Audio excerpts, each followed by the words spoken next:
Greetings, wrestling fans, and welcome to another edition of the Ragin Marks Wrestling Podcast. One of your hosts, Ravishing Randy, joined as always by my good friend, Rampage Ramsey. Ramsey, what's going on, brother? Not much, just a normal 80-degree day in South Carolina to a 30-degree day the following. Yeah, we've had a little bit of kooky weather down here in New Orleans as well.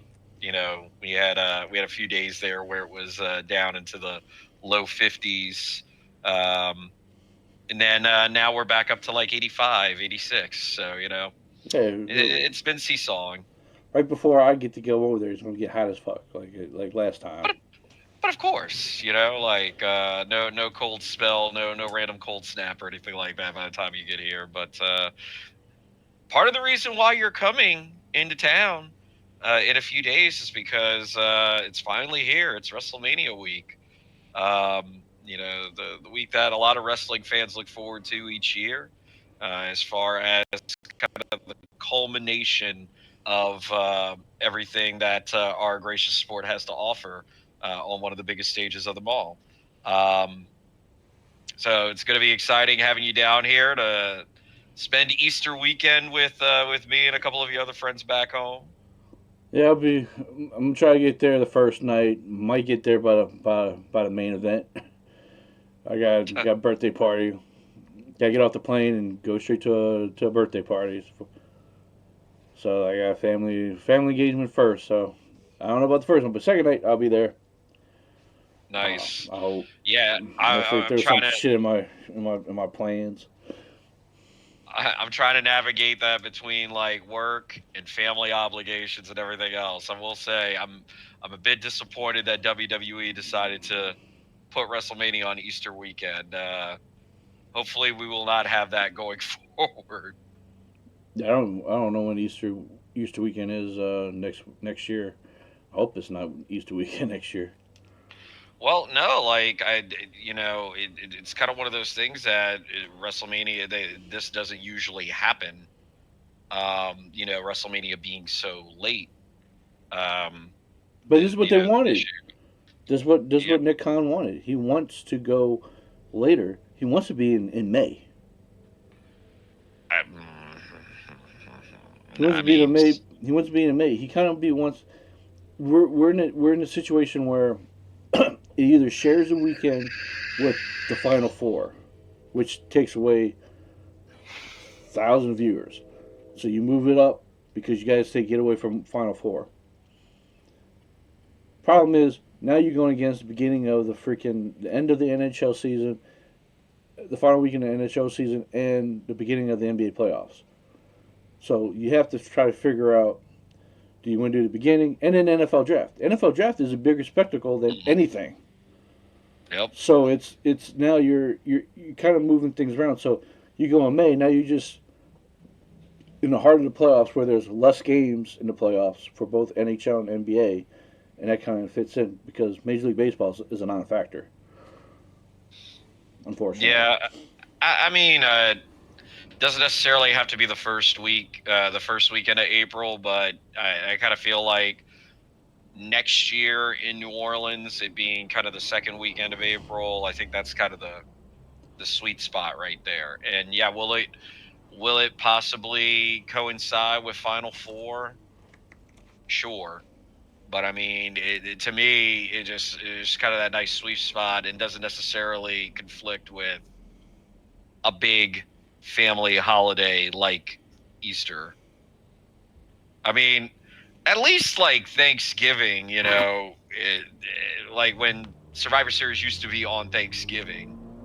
It's kind of one of those things you had your family day for the most of the day, and then at the end of the night you can kind of tune in So and so watch wrestling. Final Four is going to be April 4th and 6th next year, so it won't coincide. There you go. Are you gonna look up Easter 2025 while we're at it? April 5th. There you go. Not gonna conflict. Bam. NFL draft. That's where it gets really messy. What? No, I'm just saying NFL draft. I'm like, Oh, yeah, it's gonna. No, that's normally the third weekend of the for the month. Yeah. So, and the other thing too is now that I'm thinking about it, so French Quarter Festival is actually, I'm guessing, getting delayed by a week because of WrestleMania. So like, there's WrestleMania dates, and I remember seeing something that French Quarter Festival next year is going to be Ooh, like the 19th, or like the weekend of the 19th. So they pushed it back to be accommodating to WrestleMania. wow. Yeah, it's big money. I mean, yeah, WrestleMania is big money. You Yeah, both big money for the city. So I was like, whew, let's roll it dude. into. That's gonna be three. That's gonna be three events back to. I feel sorry for you. Hey, look, I already put my dates in with work for Mania, and my boss is like, "Are you sure you don't?" I'm like, "Nope, I am sure. I am taking here to here off. Leave me alone. Not calling me in. Non-negotiable." WrestleMania, French Quarter Fest, Jazz Fest will be back to back to back. Ooh. Yep, What happened if the NFL says New Orleans will get the draft next year too? Ooh. pandemonium, brother. I was actually But thinking about that. That was in my back of my mind. I'm like, man, if they do that, that's back to back weekends of draft and WrestleMania. That's crazy. well, I was gonna say you've actually put together all the names. So we're gonna go ahead and go over WrestleMania week. By the Weekend. way, this is our WrestleMania preview show that Yep. we're recording. But you've actually put together the full rundown for the Hall of Fame and everybody that's being inducted and everybody that has been announced so far as inductees or who will be inducting the Hall of Fame inductees. Yeah. So I'll start off with the legacy because this is the one that really has not been announced um, publicly, but it's announced. Kamala will be getting in as a legacy. Dory Funk Junior Senior will be no, that's a junior. I can't read my JRS. Dory Funk Jr. will be inducted, and then Ivan Koloff will be inducted into the legacy wing. Of course, our headliner is going to be Triple H, which would be who's going to be inducted by Steph. Nah, it's going to be Shawn Michaels. I mean, that makes sense. I mean, if there's anybody that, has been tied with Triple H for the vast majority of their career, it's been HBK. And yeah, the only other person that would make sense outside of that would be Stephanie. But I mean, you're going to go with the guy that shared a ring with, bled with, everything. So no Uh, surprise there. then the second inductee, Michelle McCool, is going to be inducted by her husband, The Undertaker. And I think more so that it's not just like the name recognition. Oh, Undertaker inducting somebody, but I mean, it's her husband. Yeah. I mean, it would have been nice to maybe see another like contemporary inductor, but it makes sense. Lay Cool, like Lay Cool. Come on. Layla L, man, dude, she's gonna be there this weekend. So Um, third inductee will be Lex Luger, who will be inducted by DDP and maybe Sting? Question mark. like he wants Sting, and dude, that's his best friend, his running mate for a long time. If the AEW contractual situation does not allow Sting to actually induct Luger, um, the next best person, honestly, would be DDP.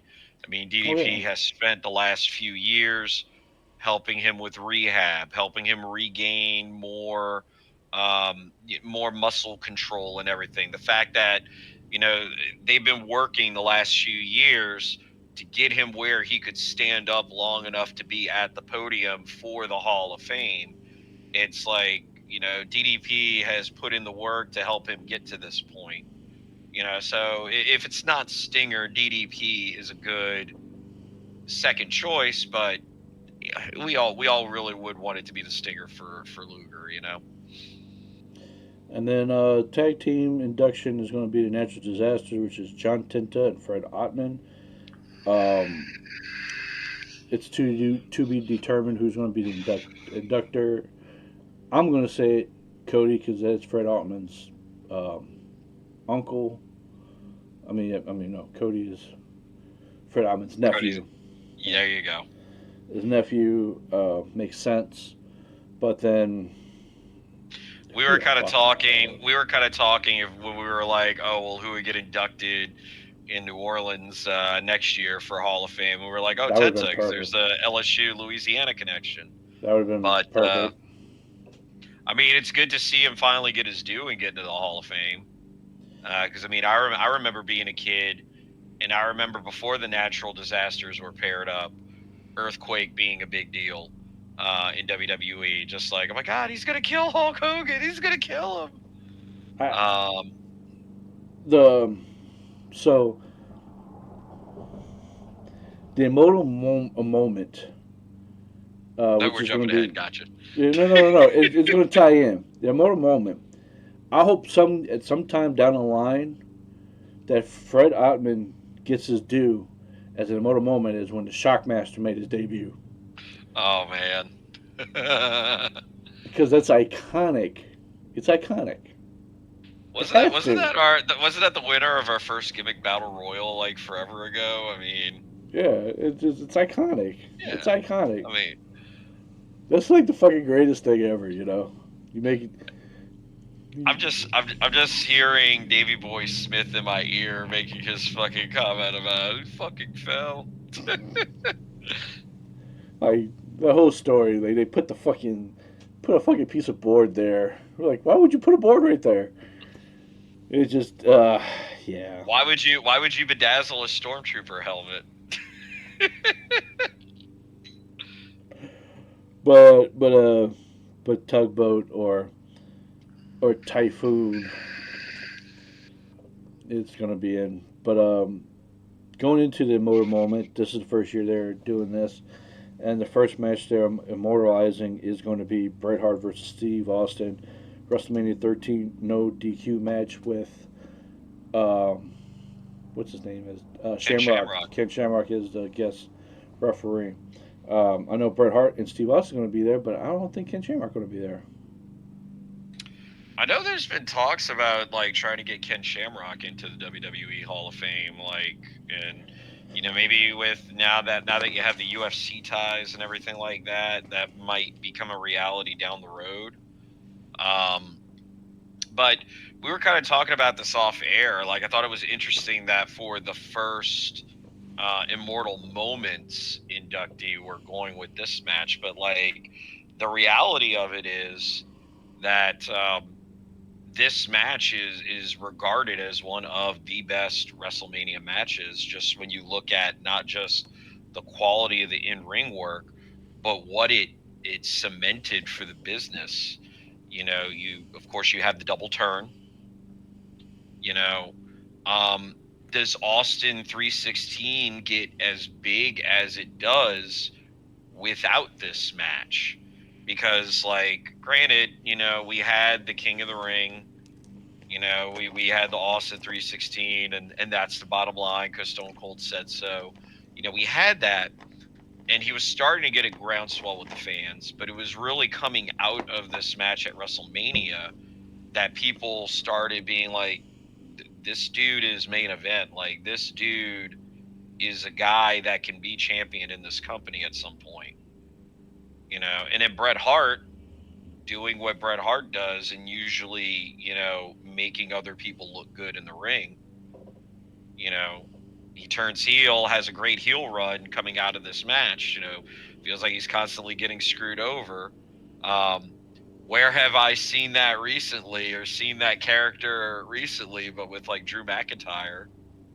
You know, so it's just like kind of the seeds that were planted with this match and like a lot of the storyline that we're seeing coming out of it, you know, like imitations the sincerest form of flattery, you know, to see how like little nuggets of things from this match are played out years later. Um, just to me, it feels like a very solid choice for the first match being inducted, and it's going to be curious to see what other matches get inducted down the road. that might be a fun episode down the road. That like if we had our top five immortal WrestleMania matches, what would our list be of what goes in? I know my number one. Well, as I say, we'll write that down. We'll save it for an upcoming episode.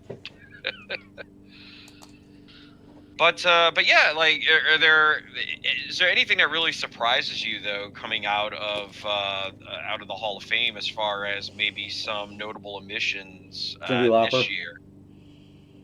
Yeah, you fucking took mine, you bastard. It's always going to be Cindy Oh, Lauper. It's going to well, be Cindy well, Lauper till she actually in there. but like to your point of what we were talking about off air, just the fact that like this is the first time in a long time we don't really have any celebrity entrants into the Hall of Fame class, and yeah, like you kind of start to wonder like where is Cindy Lauper going to fit in at some point? But then again, it took him how long to induct Andy Kaufman into the celebrity wing? So, but you could seriously make a case WrestleMania is not as big as it is without the Rock and Wrestling connection and I, without would- Cindy Lauper's involvement in the first WrestleMania. I would think like, oh, it's Vegas, it's Showtime. Why not? This would be the perfect time, but who Unless knows? maybe they're saving it for New Orleans and the music connection there. But even then, it's like the best time to induct her would have been when they were in New York years ago. I don't know. No, I don't know.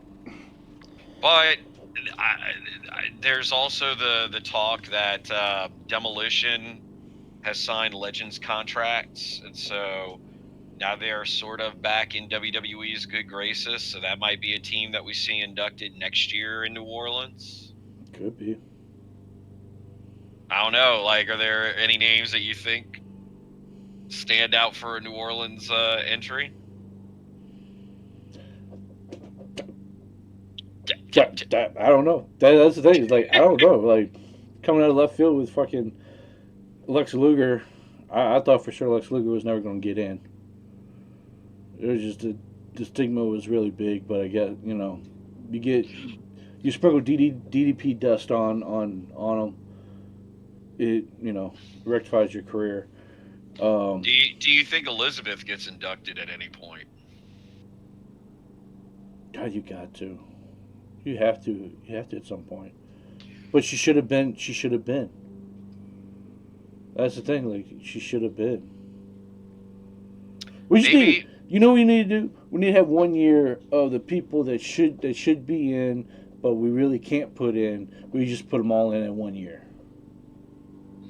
Maybe so. All right. Well, like Randy Savage was inducted in New Orleans.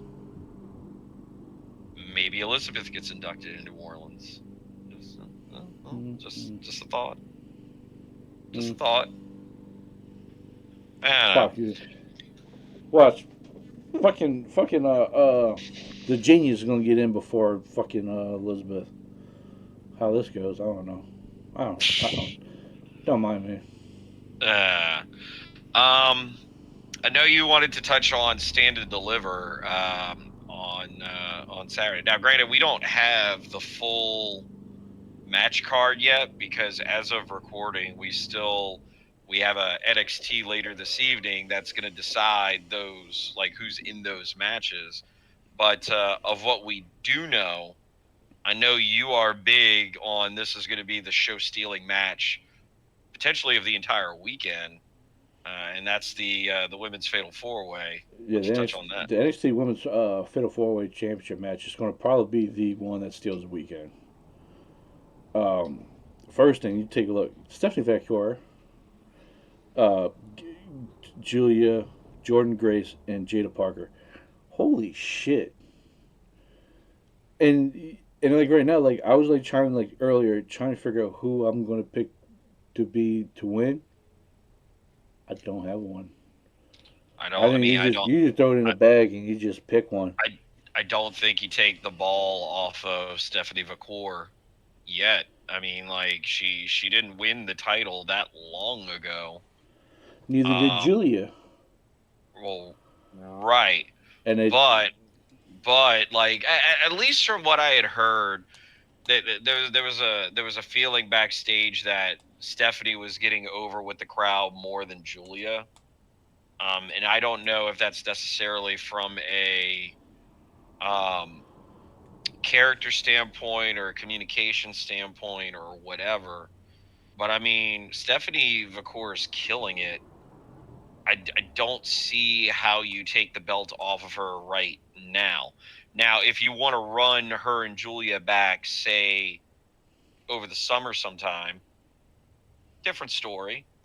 But I feel like while you just put the belt on Stephanie not that long ago, let her run with it a bit because she's crushing it. She's fucking killing it. Just from what she can do in a ring, and as far as her character and everything else, like it's over, and kind of ride that wave for a bit. I think with this it's going to be either Jordan Jada Grace or Jada Parker is going to win this, and they're going to call up Stephanie and Julia, just because I think they need a little bit more. I'm not saying it, but I think it's time. I might get slaughtered for saying this, but you need to go look back and take that contract that you about to got signed or hasn't been signed yet with Becky Lynch, and take that back away, tear it up, don't ever come back. Tell Bailey, see ya. Oh Tell wow! Natalia, see ya. Give chance for Bailey and Natalia to have like backstage roles, but it's time to start pushing the new talent. Tell Charlotte, get the fuck out of here. Dude, Start moving out that old guard. Naomi too. Start getting that old guard out. Start bringing the fresh wow! blood in. Start bringing the fresh blood in because hey, You guess who's fucking won coming? the old. You fucking won the old Yeller of the women's roster. And I am a big Bailey. I love Bailey, but you know what? It's time for these young girls to fucking step up. There's not enough room for everybody, but it's time to start moving this talent up. Start getting younger. Start progressing. Don't do what the men's division did for so long and rely on fucking 40-plus-year-olds to carry the fucking company. Let's start pushing this talent up in the women's division and keep it fresh. Let's keep it fresh. Tiffany Stratton's in her 20s. Let's start moving it. Your champion's at 20. Liv Morgan, Rhea Ripley, Bianca Belair. I think they're lower 30s. Look, let's keep this just younger elevation going. Let's keep going. Let's keep going. But to me, it's not fair that you have Bailey taking this coming to this limelight. It's like, all right, you've done everything. You've done everything. Let's move on.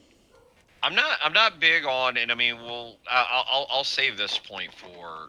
I'll save this point for when we talk about the actual WrestleMania card.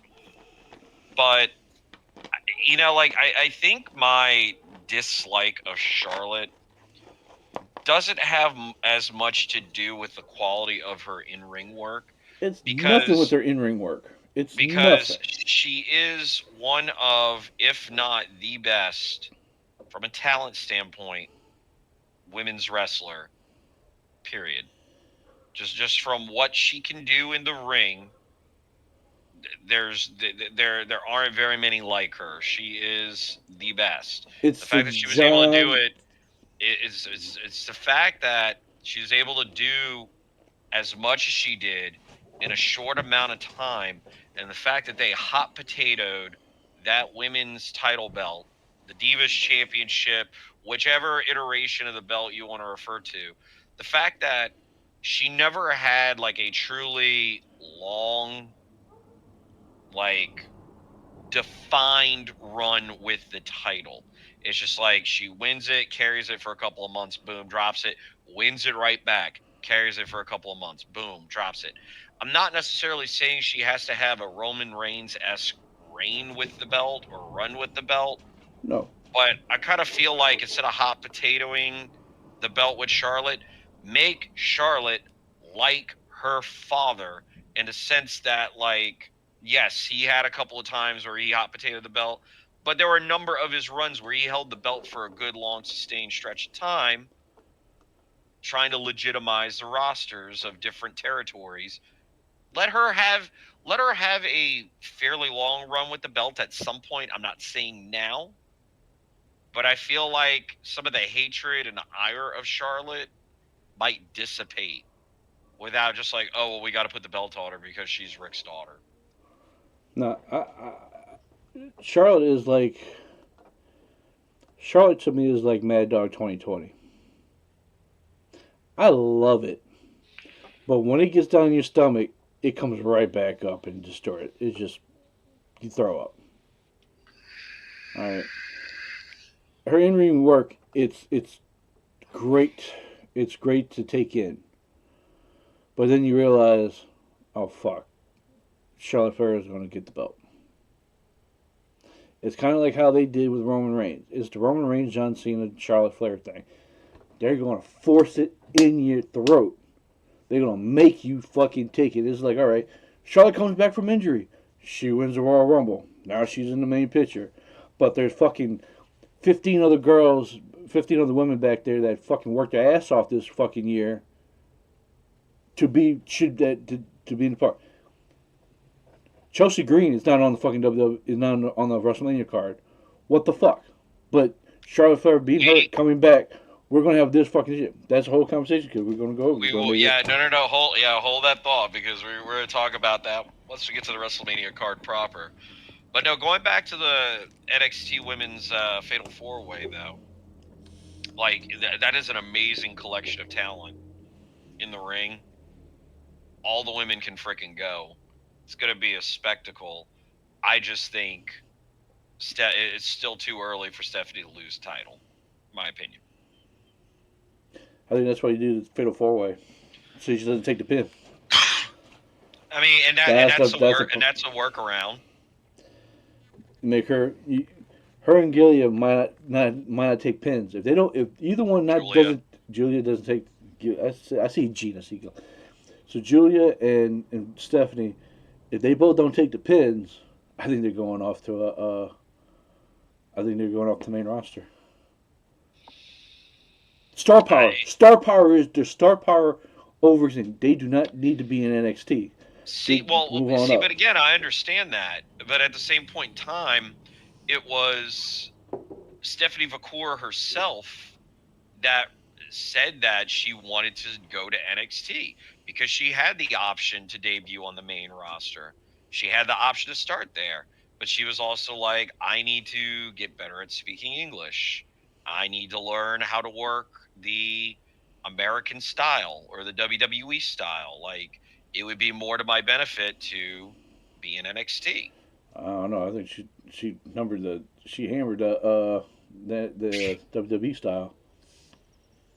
Yeah, no, I mean, like, look, maybe she is indeed ready to come up, and maybe she wants to come up, but I don't know. It'll be interesting to see because we didn't really have too many like main roster debuts after last Mania. Like, there wasn't that many like surprises on the Raw after. So I am going to be genuinely curious. There's a whole list coming. We got a whole list coming. Yeah, no, it'll be interesting to see. And then what about things on the men's side there, dude? NXT Championship triple threat match with Oba Femi, Trick Williams, and Javon Evans is going to be that match is going to be killer. I think we have here's the thing. Obi is ready to move up. Trick is ready to move up. But fucking Obi, man, it's just been dominating, and I think there's in the main roster yet there's big men, but there's matches I want Obi to have in the main roster that I think not yet needs. I think he needs maybe one more year. So I think he's going to win the match. But I think Trick Williams moves up. But god damn, Obi Femi is so impressive, and just improves match. That's a fucking big man right there. And he's the African American Brock Lesnar. You could say, I mean, you could actually legitimately say he's the African Brock Lesnar. I mean, Yeah. like, dude, that's like one of the best imports WWE has had in quite some time, maybe since Gunther. But But this is homegrown. This is homegrown. yeah, I mean, It's. dude, Whew. nah, like, dude, he's a beast. I loved seeing him and Moose go at it. Like, dude, man, oh, I told you that was gonna be some match. oh yeah, like I think my one disappointment is that we maybe didn't have more TNA involvement in WrestleMania weekend with Stand and Deliver. Like I think it would have been cool to have maybe a few more pieces in play Well, there. we don't know yet because it's to be. There's the NXT. There's two spots left on the ladder match for the North American title. In the ladder match, there's a spot left for the NXT Tag Team match against Nathan Frazier and Axum. And hey, they can run that back with the Hardys, man. That shit Hey, was a good fucking match. I tell you what. Well, I could see the Hardys potentially being there WrestleMania weekend, mainly because of just like their history with WWE. Like that would make sense. Um, I just to me like I feel like if you had a larger TNA presence at NXT Stand and Deliver, that'll truly show like, hey, we are trying to lift up this promotion and we are trying to work with other promotions as well. Like, did you see that The Rock on like a video call fairly recently was wearing a New Japan shirt, and then like the rumor mill started spinning out of control about like, oh, is WWE going to try to do a partnership with New Japan, and rip them away from AEW, blah blah blah. But like to me, like if we see a bigger TNA presence at Stand and Deliver WrestleMania weekend, it would go a long way in showing like, hey, WWE is not just celebrating their own platform, but trying to lift up a lot of these other platforms as well.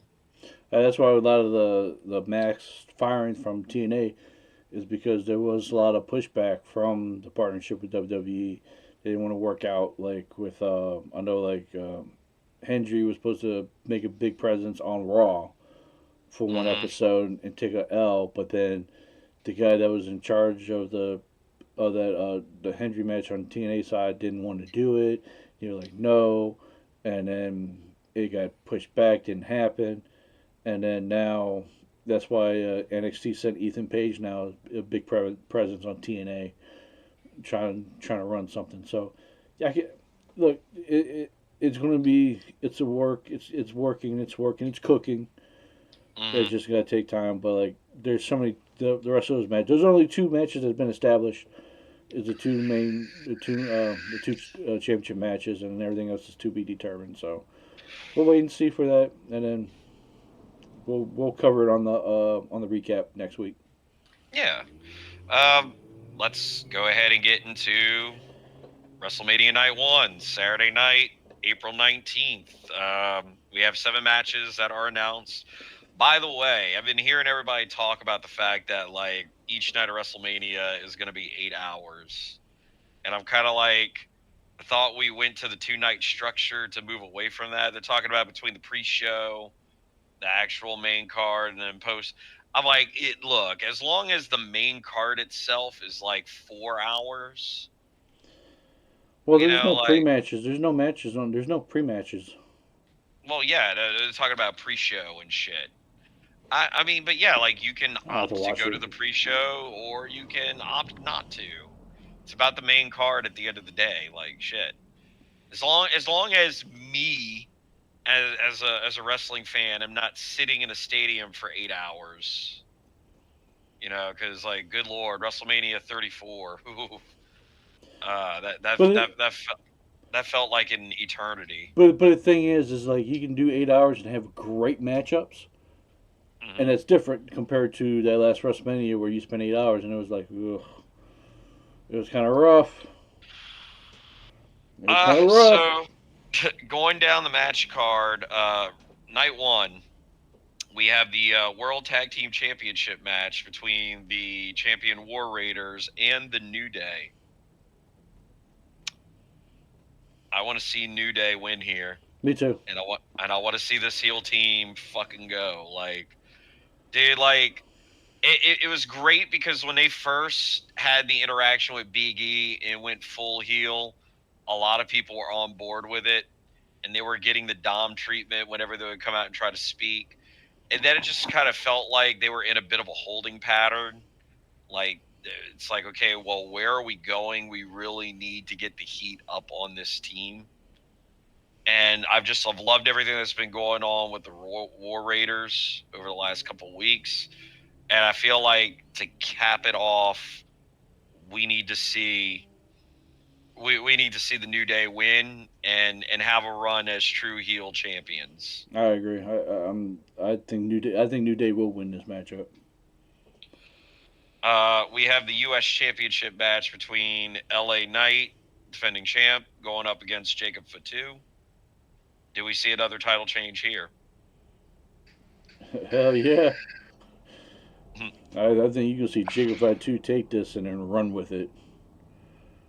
I think he's going to have it for a very long time. I don't think he wins here. Really? I don't. And you know why I don't? Because I feel like Solo Sikoa is going to fuck him. I think that's going to happen like on the neck on the following SmackDown. But I think with Jacob Fatu, because now what I believe in because unfortunately the KO and Randy Orton match, which was the most anticipated match I was waiting to see on this card, is not going to happen because KO is having surgery. I think they're trying to put Solo and Randy Orton as a match on the Sunday card. I still think there's I see. I know that that's going to happen, or I get that that's probably what's going to happen. But I would much rather see Randy and Nick Aldis, yeah. go You have to at it. wait. You have to wait when they're in Europe. When they're in London. No, Yeah, it's going to happen this year. no. It's going to happen this year in the UK. Guarantee it. Guarantee it. I Make want it wait. for I want it for Mania though, because I want Nick Aldis to have his friggin' Mania moment. I think the mania moment for Nick Aldis is Nick Aldis versus Oh, your boy from Raw. yeah. I can't think of his That name. that would be pretty cool. Have it to everybody. Next random Adam Pierce. Yeah. Adam Pearce and Nick Aldis. Next WrestleMania in New Orleans.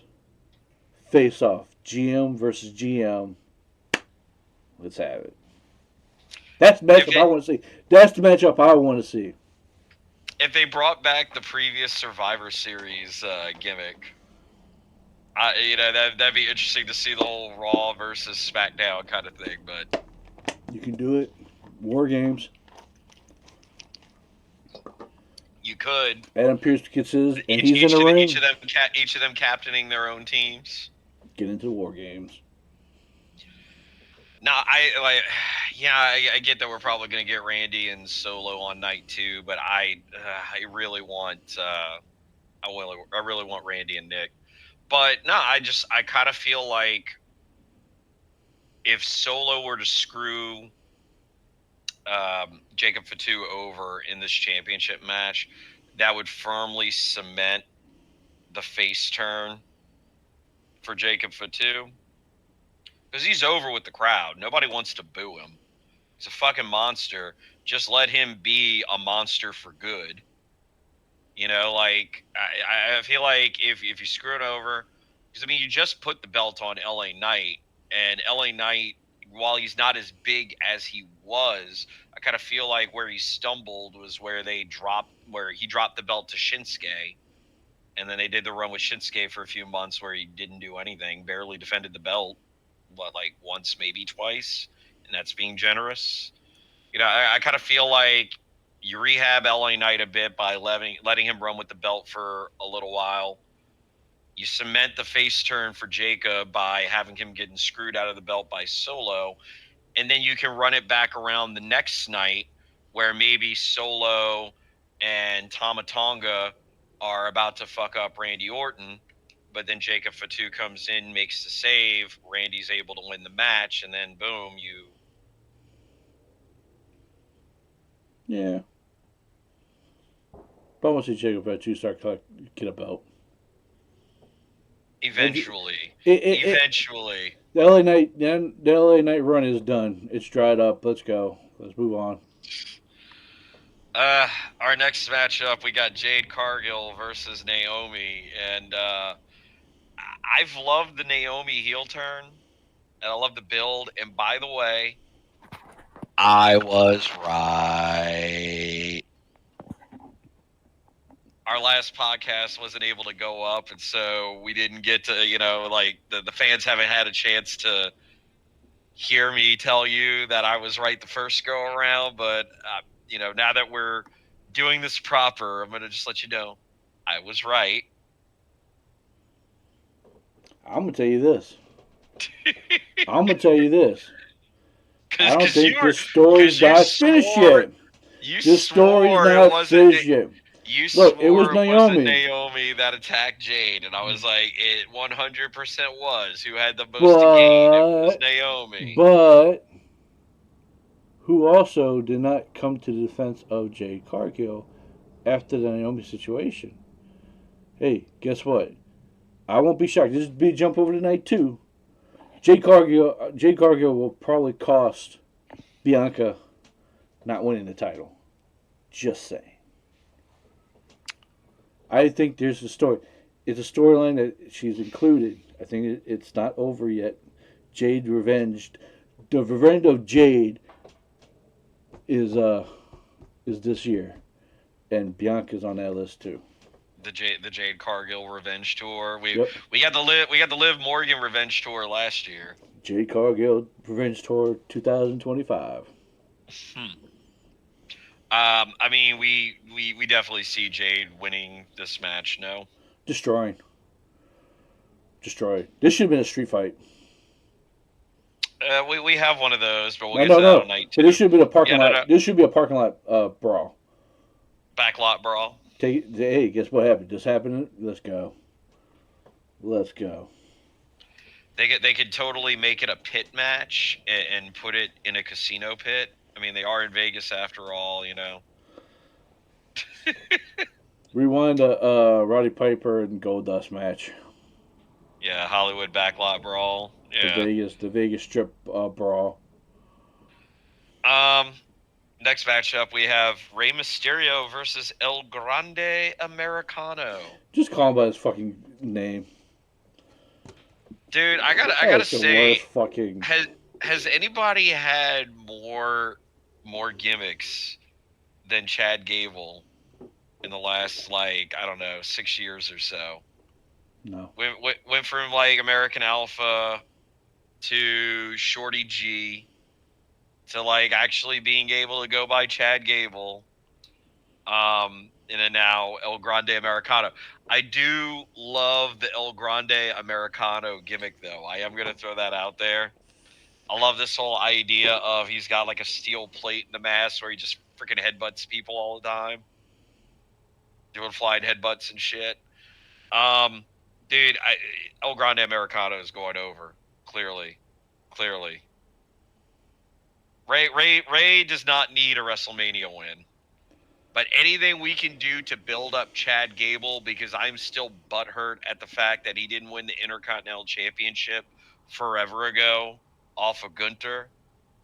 Like, I need to see El Grande Americano continue to grow, and if it leads to Chad Gable eventually holding a title, let's fucking go. I think he's that But one guy that's going to be chasing the title but never wins it. and that would be some bullshit. No, sometimes some people don't need the title. Some people don't need the title I mean, to I go get over. I get he doesn't need a title to be over, but just for my personal edification, The dude has worked his ass off. He's about as close to fucking Kurt Angle as you can fucking get in the modern day. Need to put some fucking respect on his name. You got respect. He got re-upped on his contract. He got pay raise. That's hey. Look, they know he's on WrestleMania. There's respect. It's just hey, you don't have to win titles. There's some greats that never won titles, and they're greats because of the chase. They never got it. They never got it. Yeah, Almost, but never got it. And sometimes in the department, damn it sucks that they never did it. But guess what? It's something memorable. We're gonna remember his career. He's a chasing champion. He's the Jim Kelly of wrestling. Oh, you bastard. Everybody loves Okay. Jim Kelly. Everybody loves Jim Kelly. But guess what? We respect the fuck out of him. But Mhm. damn. But he almost did 4 times. 4 times. Didn't make it. So we sort of touched on this earlier in the episode, but we have the WWE Women's Championship match. The champion Tiffany Stratton going up against Charlotte Flair. Now, I will say this: I hated the build for this match. Um, the first few weeks out of like Charlotte announcing that Tiffany was her selection as the Royal Rumble winner, her prerogative to pick which champion she was going to face at Mania. Um, Tiffany, the way that she was booked, or the way that Look, wait. I don't necessarily know if it was Charlotte grandstanding or if Tiffany just dropped the ball on her segments, but like Tiffany did not look good the first few weeks of the build of this.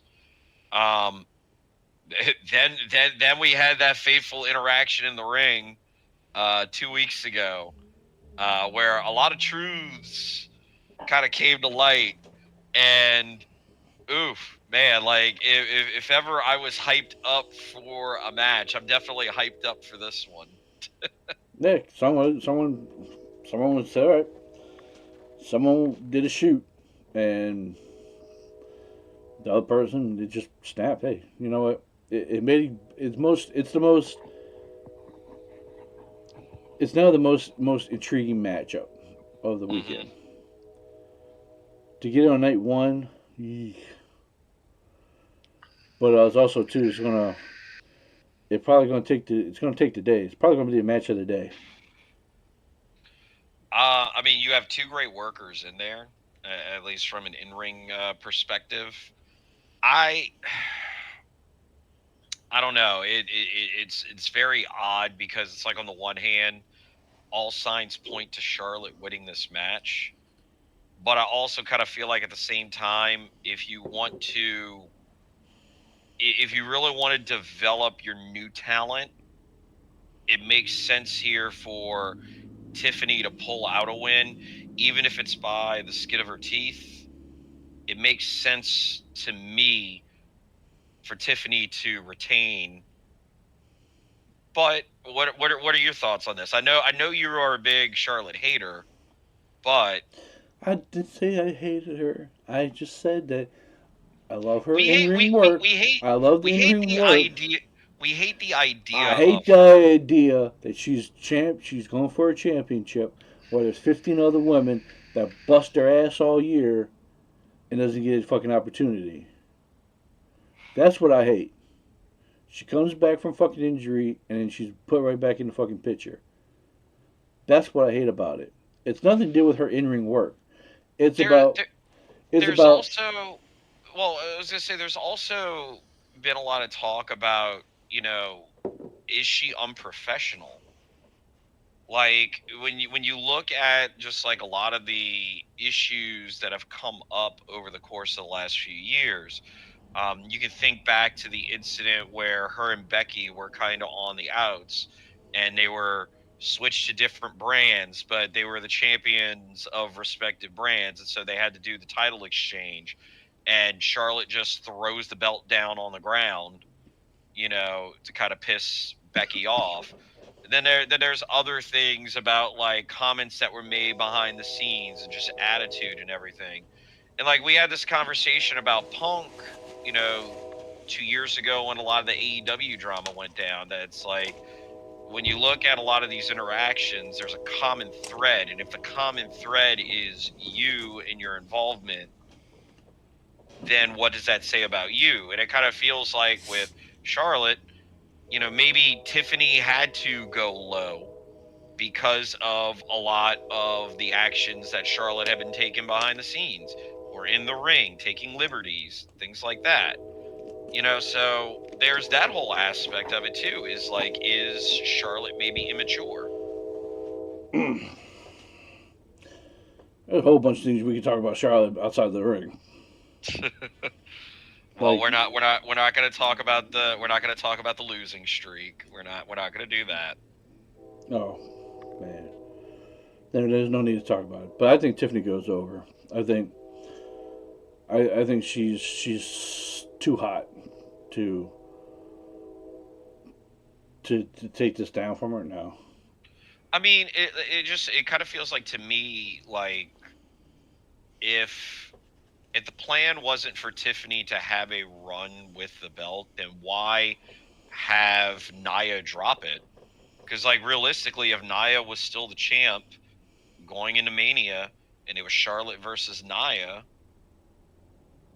then okay, like I think people would maybe be more on board for Charlotte winning the belt at Mania. But in this situation, I kind of feel like the crowd is firmly behind Tiffany. You need to let her run. And again, like if we can build up Charlotte organically back into the title picture and make it a legitimate thing where she wins it and then has a Roman Reigns-esque run, and by that I mean just doing everything possible to hold the belt, not for 4 years, but maybe for like a year or something like that. Or we just Okay. or we just take the bring the bus up to the door and get all the older women out of the WWE, put them on the bus, and send them to retirement home. Oh, Jesus Christ. I can't with you.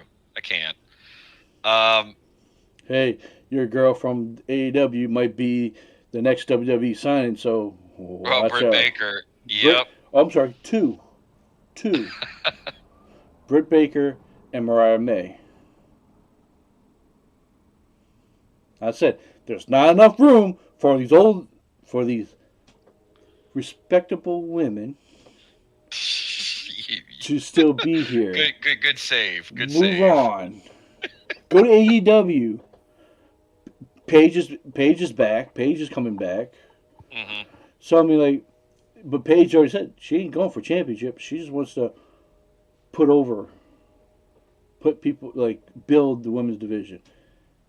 With her and Bailey, I would keep Bailey because Bailey is someone that like you can build on. But it's time. It's time. Hey! You did everything great, but these youngsters, they're more athletic, they're more hungrier, and it's their time. Speaking of their I'm just saying. Speaking of their time, that brings us right along to the match that we originally thought was going to be a main event match. We have for the World Heavyweight Championship Gunther versus Jey Uso. Yep, that's their time. Gunther to show dominance of the world champion because Jey Uso's not going to win this. I kind of feel like if Jey doesn't win now, if he does not win this match, then his credibility as a main eventer is shot. Nobody is going to believe him as being a main eventer. I didn't believe him as a main eventer. Have you seen how over he is? Just because he's over, just because what you do fucking coming in from fucking point A to point B, and what goes in the ring is something different. Because do I need to tell you, last WrestleMania, what type of match did he have? Well, is that on him or is that on Jimmy? That's on both of them. Well, Neither one stood out. Mm-mm. So the problem is like, okay, now we go back to the Gunther match that he had earlier with Gunther. He looked very good Is that Todd? Is that a nod for Jay or for Gunther? For Gunther making that match look good. Oh well, no, it's totally on Gunther because So now you put the title on him, and now gee, who's going to be his? What's going to be his first run? Who's going to be his opponent? I don't have the faith in Jay being the champion. Plus, I think there's so much opportunities with Gunther. You know, Gunther versus Roman, Gunther versus CM Punk, Gunther versus Seth. It's still better matches compared to Jey Uso and the latter to me.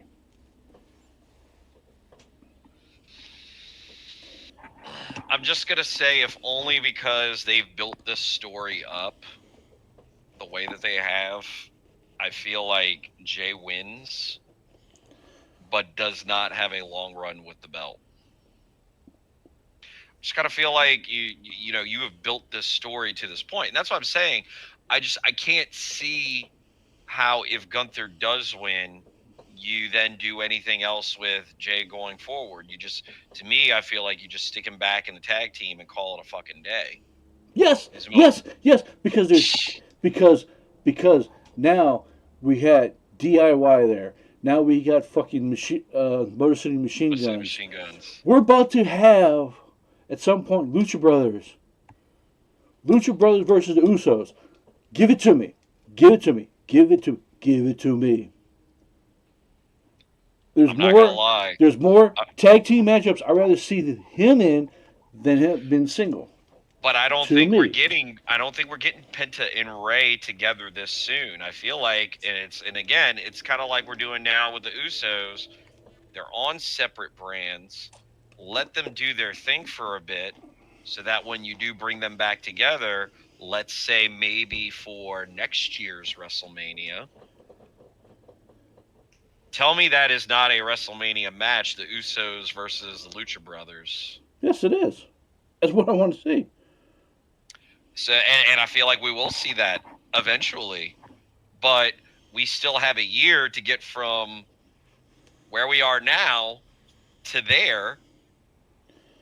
I think if you put the belt on Jay, let him hold it. Let him hold it for a week, a month, whatever. I mean, it's like you get the Mania moment of him and everybody eating all over themselves, and then he drops the belt. So this is a moment Doesn't where doesn't win a rematch, and then this is a moment if they had someone with the money in the bank that could cash in and take it from him the night of WrestleMania, I would have been happy. I would be okay with that. But for a month, I don't know. I don't know. let's move on to the main event of night one, which is the triple threat match: CM Punk, Roman Reigns, Seth Rollins, and boy oh boy, No, do this this is right. this is probably Do the it right. match I am Do most it. You amped did it for. wrong. You said it wrong. It's Roman Reigns versus Seth Rollins versus CM Punk with Paul Heyman. Hmm. Let's put that into perspective.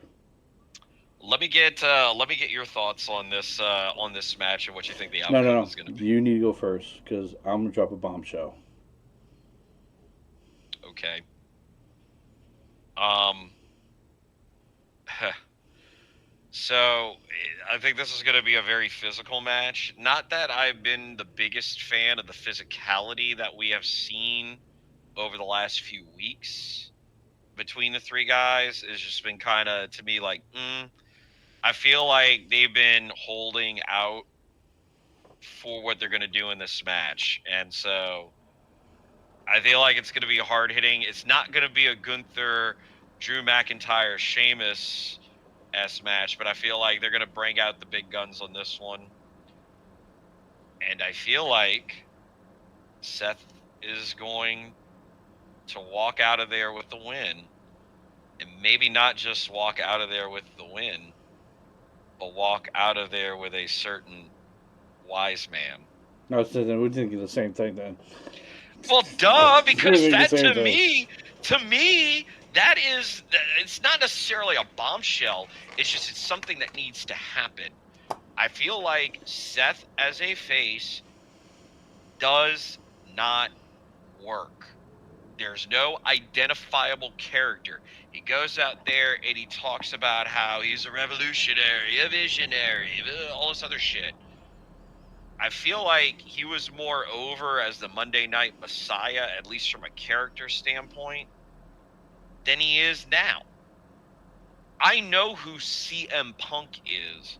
I know what his values are, his convictions, why he believes what he believes, why he fights for what he fights for. I can make the same argument for Roman Reigns. I know Roman Reigns as a character. I know who he is as a tribal chief. Who the fuck is Seth Rollins? When he tries to speak his mind, he comes off as more of a whiny bitch than anything else. You went away and you let these fans down. Also, you're the tribal chief. It comes off more as bitching and bitching and bitching, Mm-hmm. but there's no identifiable character. Now, if he wins, it goes full heel, and you get a Paul Heyman that backs him. Doesn't even necessarily have to be his mouthpiece or anything like that. But like, of course, if Paul Heyman doesn't end the night with either Roman Reigns or CM Punk, he's going to get boos. Now, people love Paul, but they're going to boo him for not siding with either one of those guys. But it's like you totally strip down the Seth Rollins character. You get rid of the music. No more, because we've said on this show for the longest time, is that the reason why Seth Rollins is over? Is it the music or is it the character? I feel like For you me, strip it down, you give him a new persona, one that is viable and believable. And I think more people will get on board with Seth, and I could buy Seth as a more believable character. I think you're gonna get a dangerous alliance. I think because he's gonna leave with Seth. Then Monday night, Becky Lynch is gonna come out and join, and I think you're gonna have the Becky Lynch, Seth Rollins co-op as the heel team with Paul Heyman. You'll have the like a Dangerous Alliance 2.0, 3.0, 4.0. I'm sorry, whatever fucking version this is, fourth version of the Dangerous Alliance. I that's what I see. I would like to see other people mixed in there. It would be interesting to see like some other younger talent um, mixed up with a Paul Heyman. Oh, I And I think mean, like for him to be like a true wise man and go with it. And if there's anything that can maybe be built off of this, especially with Roman Reigns, because like it's kind of funny that Roman Reigns is a face, and I'm doing the quotation marks here. It's interesting that he's a face, but he's still the same character, person, everything. Still comes off as selfish, still comes off as self-centered, still comes off as everything. It would be interesting if the fallout of this is like he has no family, he has no wise man, and maybe The Rock comes back and is like, look at what you've done. Family is more divided now than ever. You call yourself the tribal chief? It's like, I made a mistake in putting this Ulafala back on you. What if we actually do build towards a Roman and Rock feud, maybe culminating at SummerSlam? maybe WrestleMania next year. Maybe. But I mean, like, it's kind of, to me, it's like fans are cheering Roman as the face and they're treating him as a face when he's clearly not. And it's like if we're gonna do a true face turn for Roman, I kind of feel like this is where we start laying the groundwork to maybe tell a bigger story, and it involves him losing and losing his wise man. And maybe we get a war with Roman and Seth going forward. I think That these might three, be interesting. I think these three are going to be tied to the hip this whole till SummerSlam. I think this is going to be like one bump, bump, bump. They're going to be bouncing off of each other. Which hey, I'm not going to be mad because it's going to make some great matches. I mean, look, there is no argument that these three guys in the ring are some of the three of the best in the business when it comes to what they can do in the ring. You know, from not just like a physicality and move standpoint, but just from keeping the fans captivated over the course of a match. It's just like, to me, like, the weak link here is Seth Rollins, and the only reason why I feel like Seth is the weak link here is because I don't buy into his character or him as a person. Now, you put a Paul Heyman with him, we rehab his image a bit, could be a very different story going forward. I loved fucking Authority Seth,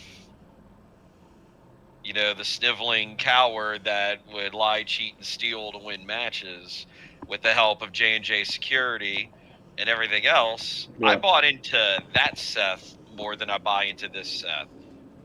Just like I I said, I feel like the Monday Night Messiah was the best iteration of the character. yeah, I think this is more the outfits and all this shit. That's just over the top. Yeah, it's him trying to be seen and be noticed, and it's like, brah, like, I need you to focus on your purpose and your why, and that's what will draw me in I and get like me to buy in. I like torn knee Seth. The workhorse guy. No, like the torn knee Seth, but Oh, he's not in action. oh well, yeah, because I was gonna say there was two torn knee Seths. There was a torn knee Seth that still worked WrestleMania last year, and, you know, Not that even one. though he even though he was the fourth wheel in that match, but yeah. About a torn knee where he had to relinquish the belt. Seth.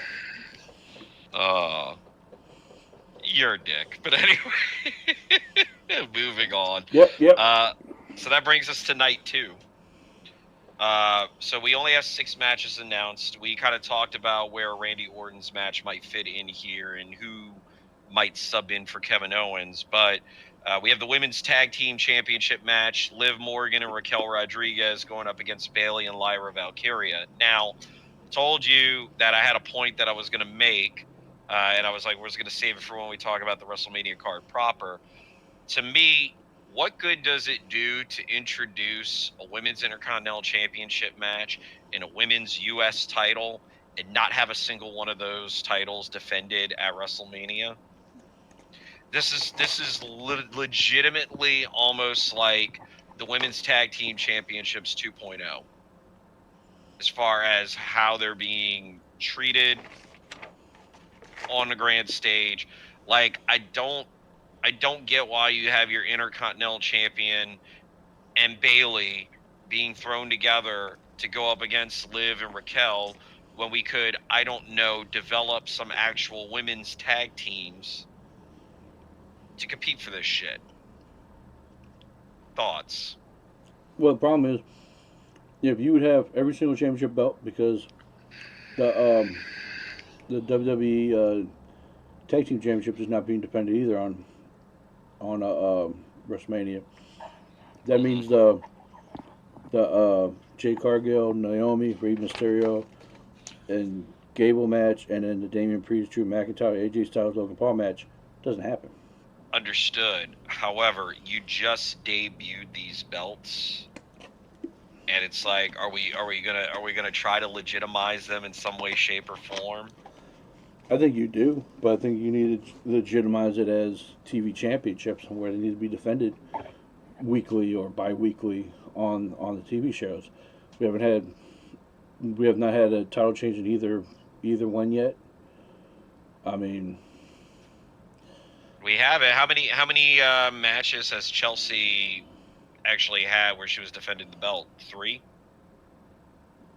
she was defending the belt for a while. For the beginning of the first 2 months, that first month and a half, she was defended pretty well. But Well, then it started going with I know she had the hardcore match. They just had the match that shoot ended in count out or whatever.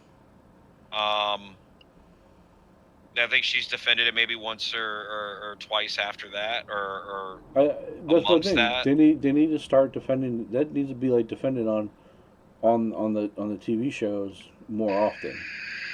Let's bring that out to just like the You have a 3 hour SmackDown at least until the summertime. There's no excuse why it can't be defended on a weekly basis, or I agree.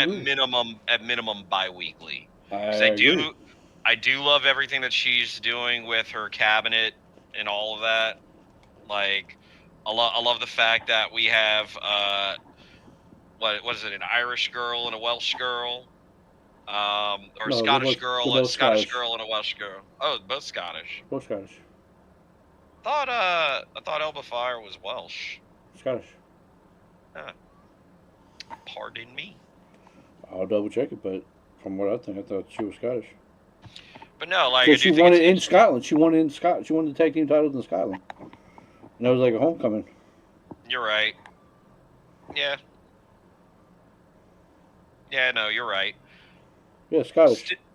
Still, though, I was gonna say it is kind of interesting that we have two Scots as members of her cabinet.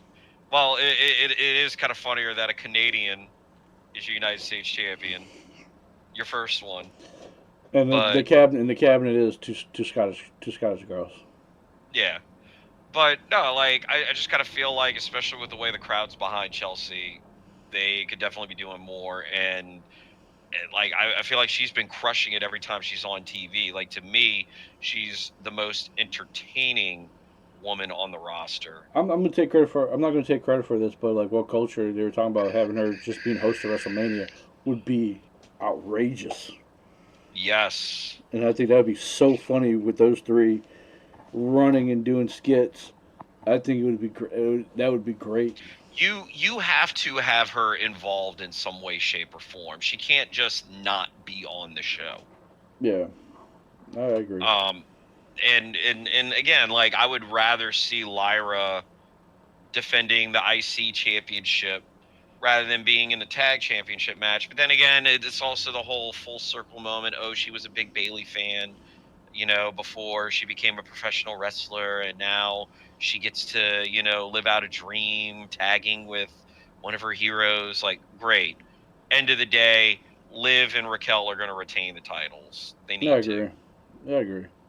Um, we move on to our next match, which is the Fatal 4-Way for the Intercontinental Championship. Braun Breaker versus Penta versus Finn versus Dirty Dom. And what do we think here? The total destruction of the Judgment Day. I think Dom will pin Finn for the championship. Me too. Me too. I also think you're going to see Ray Phoenix interfere in this match on behalf of his brother to fight off Kalito and to help make it kind of even it out. I think Braun and Penta will not be factors on the pinning in ring pin. They won't be in the ring for the pin. I think Braun will then move on, hopefully win Money in the Bank. Or not even Money in the Bank. SummerSlam, have a championship match against Gunther and have him go over as champion because that's the dude. That's the next dude up. Okay, I'll throw you an alternative scenario. What if Braun doesn't even win Money in the Bank? What if Jay wins the belt? Braun loses the IC title. Say we do number one contendership tournament or whatever. Braun wins it, and then Braun beats Jay clean to win the belt. Say maybe not the next pay-per-view, but the pay-per-view after that, whatever. And I'll say Premium SummerSlam. live event after that. I think SummerSlam, and I really would like against Gunther. because Be interesting. I want men slapping man meat. Those are two men that are going to be in that ring.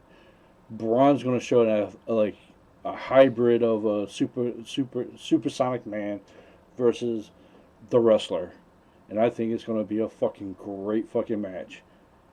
But I'd rather have him. Yeah, I'd rather have him clean, but also like him.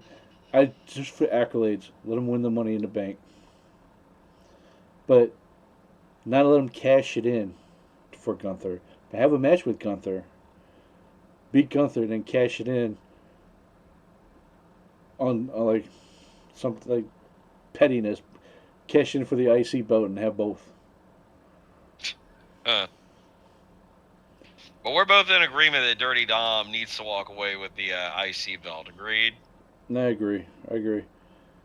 But also, look, I need at some point this year, they put a fucking title. I don't care which one on fucking Finn Balor.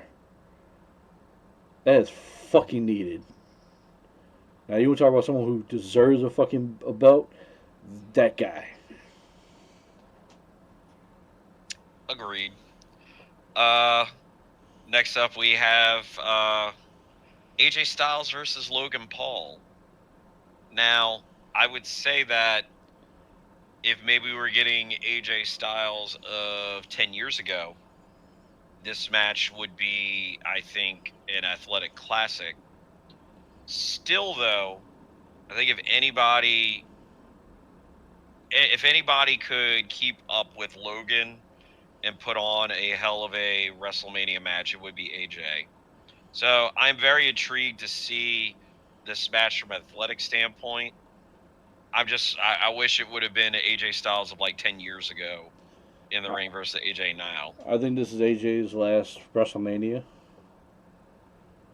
and He has hinted that he's pretty much on his last contract, yeah, and that he's ready to be a real family man.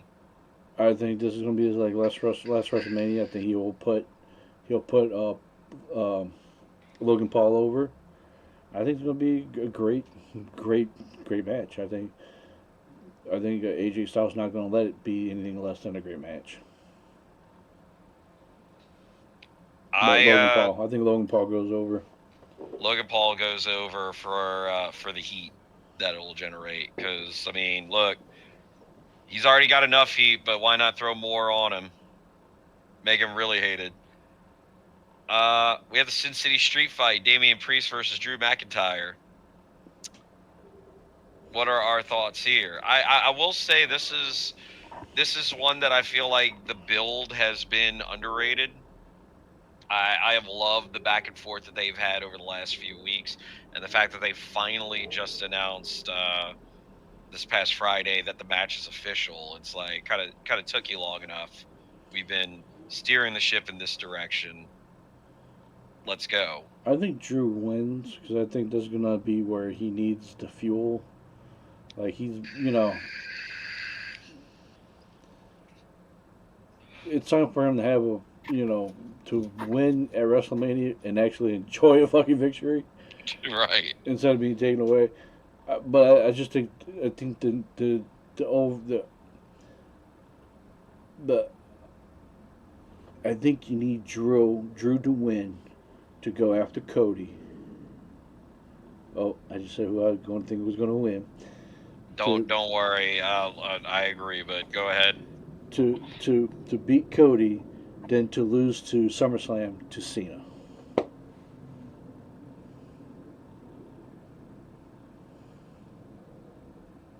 Okay. To me, I mean I think Drew wins, and I'll just leave it at that. We have the women's world championship triple threat between Io Sky, Bianca Belair, and Rhea Ripley. And I gotta say this has been kind of a clunky build, or almost like a sloppy way to be like, okay, we're making this a three-way now. Um, I kind of feel like you don't put the belt on Io just to have her lose it a month after or a month later, because I mean she has kind of been the afterthought are treated as the afterthought in the build to this match. It's been about Rhea Bianca, Rhea Bianca, Rhea Bianca. And don't get me wrong, that's the match I wanted to see at WrestleMania. But I feel like EO being kind of overshadowed by all the drama between Rhea and Bianca, I kind of feel like EO is going to retain here. I And it, no, sorry, go ahead. I agree. I think Io's going to retain, but I think Jade Cargill is going to come out, take Bianca out because there's unfinished business.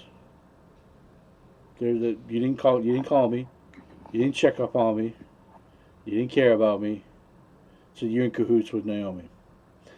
Boom, take her out, and then because Rhea cannot beat Io, and there goes the storyline for the summer. Can Rhea beat Io? That's your storyline for the summer. I was gonna say because Bianca is still technically a Exactly. SmackDown person. So yeah, like It's just like duh, you do not belong here. Which yeah, made I me, don't. which made that would made me feel at the Elimination Chamber. I'm like, I don't understand why. I don't understand this. It doesn't make no fucking sense. I know things could be shifted over, but how? But right now, the fucking the the Street Profits are the tag team titles, right? Hmm. That's SmackDown exclusive title. That title's not being defended this weekend. So, how did she fit in this picture? To me, just like it was like okay, it's one of those. It's a filler, but like I said, the backstory. I think Jay comes in because there's pushback. You didn't call me. Like I said, I wasn't. You're correct. You're right. But I was also right too. There's a storyline for Jade and fucking Bianca. There was always a I, storyline. The storyline I was don't. always there. I don't necessarily think that Jade get. I don't think Jade gets involved in the match. Nor do I necessarily want to see outside interference. Because to me, I feel like the three women involved in the match like don't need that sprinkle of whatever. But you need the But storyline. You need a storyline for Bianca to move forward. Bianca versus Jade. The summer revenge tour of Jade. but Move but that on. But then I you don't make it. necessarily but I don't feel like you need I don't feel like you need the interference in the match to establish that story. And I don't necessarily think that you need that Bianca had to be involved in Naomi jumping Jade. I feel like you already have a story there with Jade being like, you were so quick to just like pick up Naomi after I got knocked out. You didn't so much as call or write or check into how I was doing. I could have told you that Naomi did this shit, But it'd but be you didn't check it. more. Like you don't. Yeah, but you don't need. And it doesn't necessarily have to be a. It could be a slow descent into heeldom for Bianca because I also kind of feel like Bianca could maybe benefit from a bit of a heel turn. I She's been agree. babyface for quite some time, but I don't necessarily She's think better that of a she's got to heel. be. I feel like there's already a story there without her having to also have been involved in jumping Jade. Like to me, I feel like that's It's just not about putting a jumping hat Jade. on a hat. It's about hey, you took sides, you picked the wrong side. You didn't give a fuck about me. You used me. Yeah, but that's what I'm saying. She doesn't necessarily need to interfere in the match to convey that I think storyline. you need the last 5 minutes without fucking. You need five. The last 5 minutes of that match needs to be Rhea versus Io, and to have Io beat fucking Rhea cleanly 1, 2, 3, and to continue to be like that the narrative of Rhea cannot beat Io, and go then to the summer program, and then you have that. Then that can that build. That's two stories you can build off of in one match. That's what I believe on. Interference. Sometimes interference could be a great thing.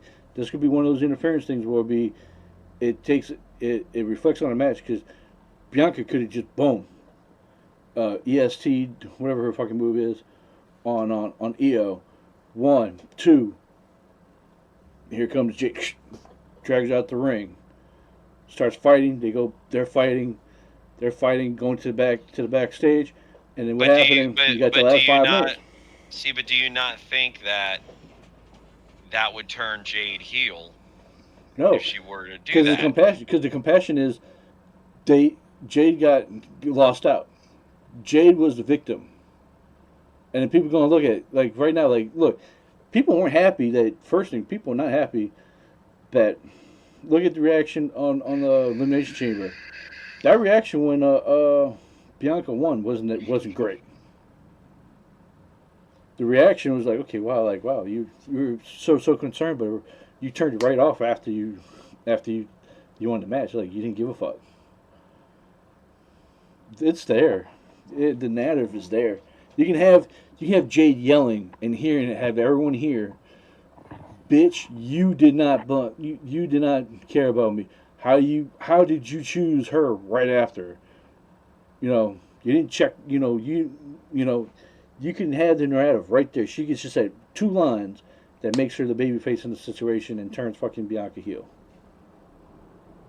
and then boom, gone. Storyline moving that way, and this other storyline moving this way to make Rhea chase after Io, trying to get find that victory and get her title back. We can agree to disagree on Jade's involvement, but we both agree Io retains. Yeah. So let's go ahead and turn to the main event then. Cody Rhodes defending the WWE Undisputed Championship against Elimination Chamber winner John Cena, who is on a quest to break Ric Flair's record with a 17th World Championship reign. Um, you kind of spoiled that you think Cody was going to win.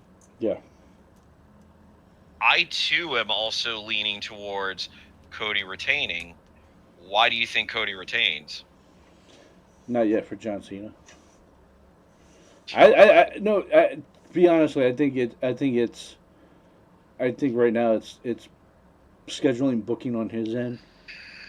I think he still has some things that he still has to some movies and shows that he's still filming. That's going to take him away where he's going to be in Europe. It's going to be kind of hard going back and forth. But I also think that you build. I think you build to where Cody loses in Paris next month to Drew,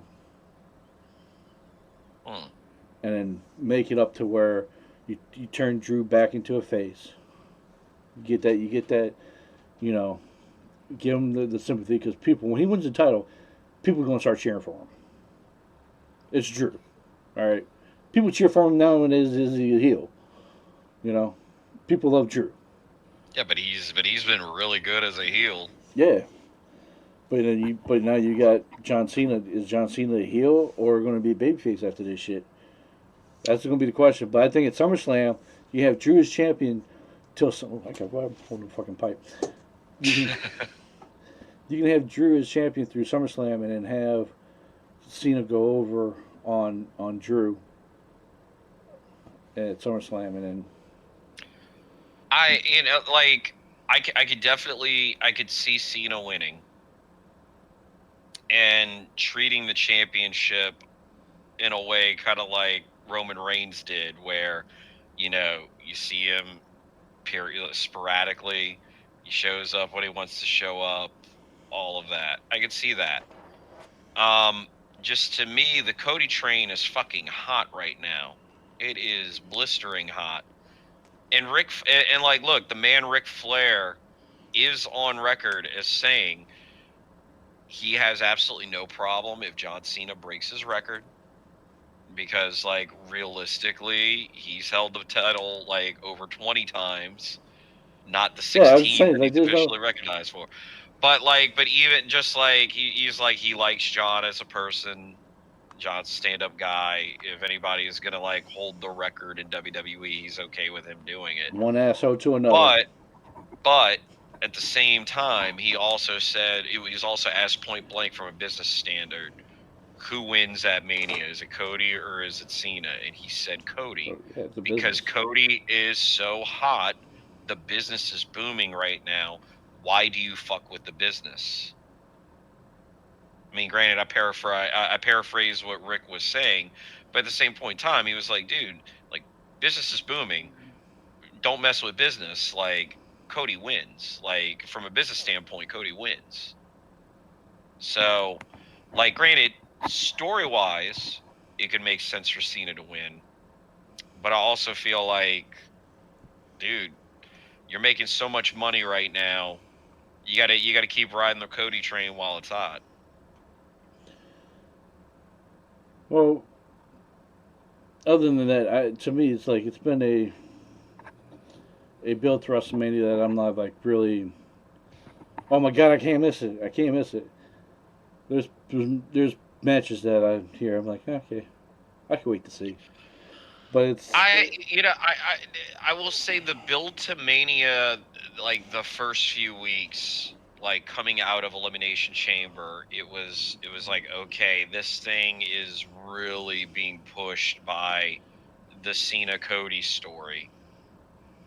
Then I kind of felt like, all right, the Triple H, or not the Triple H, sorry, the Roman Reigns, CM Punk, Seth Rollins, like trifecta. That was like, okay, we're building to something here. I'm intrigued with what that's going to be at Mania. Uh, but like realistically, I would say the last like 2 weeks they've done a better job of like getting people amped up to see the in ring action. Um, is it the strongest WrestleMania card? No. Um, am I more interested today in watching WrestleMania, not just because it's WrestleMania, but I'm more interested today than I was 2 weeks ago in seeing WrestleMania. Yes, I am. So, I mean, from that standpoint, they've done a good job of building the interest. Especially like, look, and whether it's like we had to, throw out some real life drama or not, but like the Tiffany and Charlotte thing, I was initially intrigued because I thought it was a great pairing of athletes. Then I was like, the first few weeks, wow, like now I'm really not interested in watching this match because they're going out of their way to bury Tiffany and make Charlotte look better than she should. But I would say the last 2 weeks, like I said, now I'm on board, and that's maybe I would say that's probably up there top three matches that I want to see, just because I want to see if this thing goes off the rails or if they're going to be professional and put on a banger match. Like, I don't know. Like I said, I see your point because I was kind of right there with you. But I'm a little more invested now than I was a few weeks ago. well, what's more invested is what people are waiting for is the Monday After Raw and debuts. Hmm. We already know two ex WWE performers are coming back. We have Aleister Black coming back, and we have Miro. Are you excited for Rusev Day? I am very excited for Rusev Day because that is the one guy that like I legitimately I was happy when he debuted in AEW. I didn't like the original gimmick of the best man or whatever, but when he became the Redeemer and that initial run that he had with the TNT championship, like I fucking loved that character. Now, if we bring Rusev back and we maintain like say some semblance of that character and we build him like a fucking tank, like when he initially debuted on the main roster way back when, like I'm on board, sign me up. To me, I feel like Aleister Black, we don't necessarily see him on the Raw after Mania. To me, I think Aleister Black slots best on the Smack. SmackDown roster. So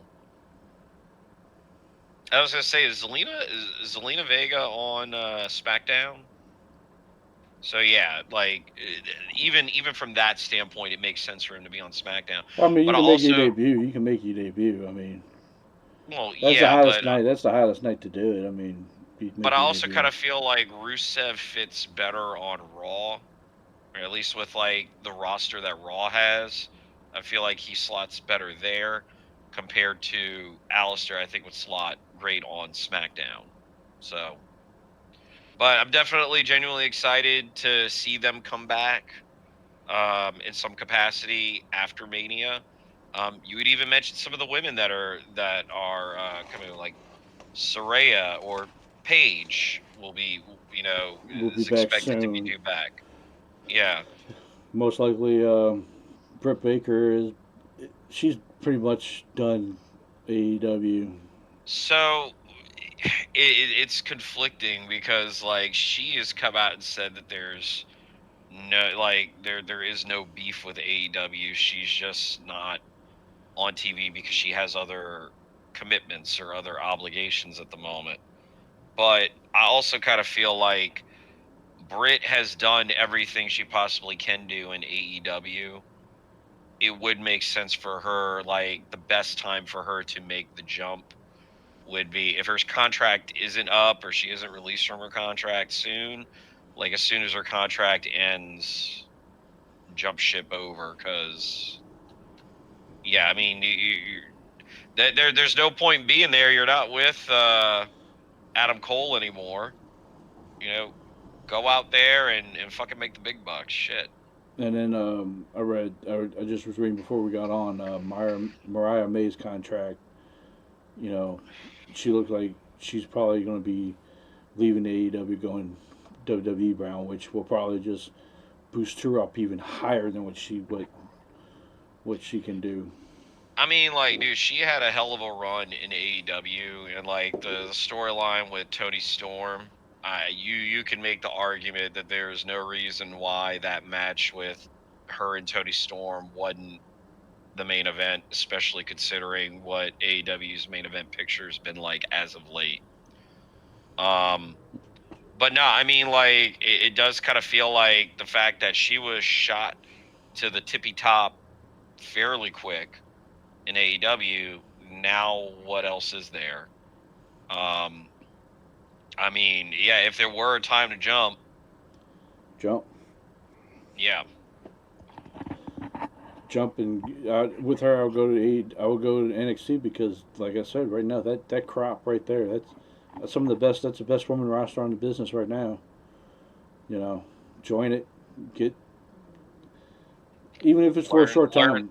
You just learn the WWE system, and then get seasoned and get ready for the main roster.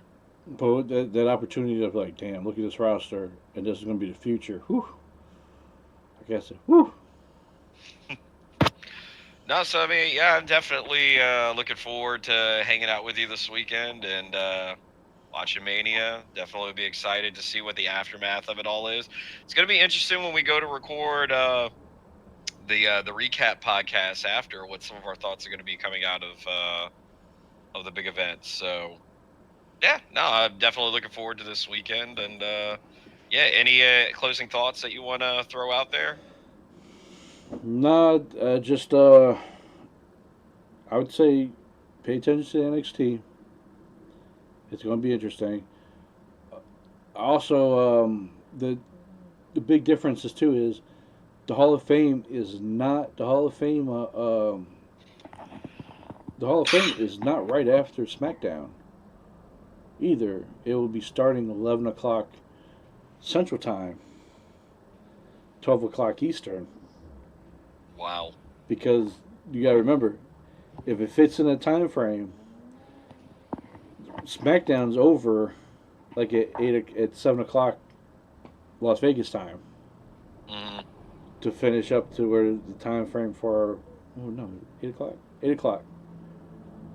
It'll be 8 o'clock their time, so they won't have that. They have that time over to start, and it's going to be at a They different usually venue. take an hour to like flip everything from.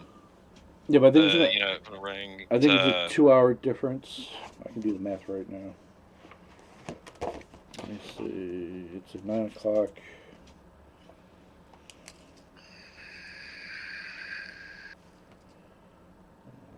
So it starts at 7.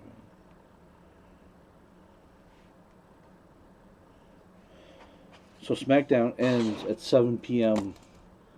Las Vegas time. So there's a 2 hour gap to do that. So to keep retain, there's no way you're going to keep the fans in for 2 hours. So what you're going to do is it's start time. Start time is going to be at 9, 11 Central, 12 Eastern, and then go from there. So yeah, it's going to be a replay for a lot of people. I'm trying to think. Can you save like videos on Peacock? Because I could watch that on the plane when I'm heading down there. you can't save it, but they'll have it as like a separate thing, so you'll Well, I be able know. to like So select and then I don't want to pay for watch. internet. I don't want to pay for internet. I want to like download it so I can Oh watch it on my well, no, phone. I'm pretty sure you'll be able to download episodes or whatever. I don't know. I'm gonna look. I'm gonna look because if not, I might have to pay for the Wi-Fi so I can just watch NXT on the plane. Well, that's going to do it for this edition of the Ragin Marks Wrestling Podcast. This has been our WrestleMania preview show. The good thing is, the next time that you see us, we will both actually be in person again. So we'll be more than likely doing the podcast from the couch that I'm sitting on right now. So it'll be exciting to get to do this face to face with you again. And no, definitely be looking forward to hanging out for the next week or two. Yeah, I'll be there for about for a week and a half. So yeah, definitely. So for the podcast, I'm Rampage Ramsey. Ravishing Randy signing out. Be sure to like, share, and subscribe, and we'll see you next time. Later, guys.